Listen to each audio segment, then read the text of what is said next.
Friends, ఈరోజు మనం discuss చేసుకోబోయే టాపిక్ సుప్రీంకోర్టు.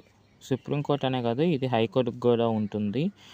డిఫరెంట్ కోర్స్ యొక్క జ్యూరిస్టికేషన్స్ అంటే న్యాయ పరిధులు అని అర్థం తెలుగులో. జ్యూరిస్టికేషన్ అని ఇంగ్లీష్లో అంటారు. అంటే ఏంటి న్యాయ పరిధులు? ఎలాంటి న్యాయ పరిధులు అంటే అసలు ఏం చేస్తుంది సుప్రీంకోర్టు అంటే దీంట్లో డిఫరెంట్ టైప్స్ ఉంటాయి. First one is original jurisdiction అని ఉంటుంది.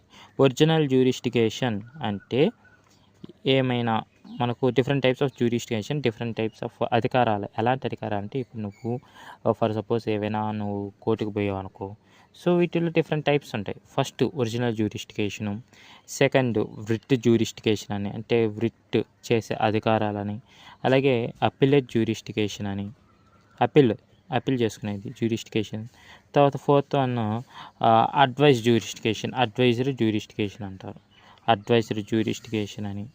అలాగే fifth one court of record. ఇంకా చాలా ఉంటాయి. ఎక్కువ మనకు మెయిన్ ఇంపార్టెంట్ ఒరిజినల్ జ్యూరిస్టికేషన్, వ్రిట్ జ్యూరిస్టికేషన్, అలాగే అపిలేట్ జ్యూరిస్టికేషన్ అండ్ అడ్వైజరీ జ్యూరిస్టికేషన్ అని ఉంటాయి.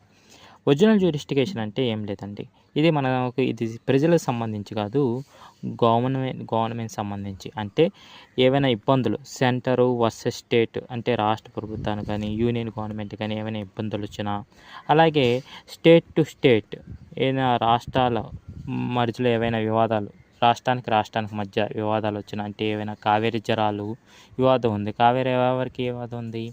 ఒక తమిళనాడుకి కేరళకు ఉంది, అలాగే తమిళనాడుకి కర్ణాటకకు ఉంది. ఇప్పుడు గోదావరి ఉంది. ఎక్కువ ఎవరెవరికి వివాదాలు ఉన్నాయి? ఎక్కువ ఆంధ్రప్రదేశ్కి తెలంగాణ, లేదా ఆంధ్రప్రదేశ్కి కర్ణాటక. అలాగే రాష్ట్రాల మధ్య విభేదాలు వచ్చినప్పుడు సుప్రీంకోర్టు పోతే సుప్రీంకోర్టు ఓకే ఈ ఒరిజినల్ జ్యూరిస్టికేషన్ పరిధిలోకి ఈ యొక్క కాన్సెప్ట్ వస్తుంది అని దాని నుంచి ఆర్డర్స్ అనేది పాస్ చేస్తుంది అన్నమాట.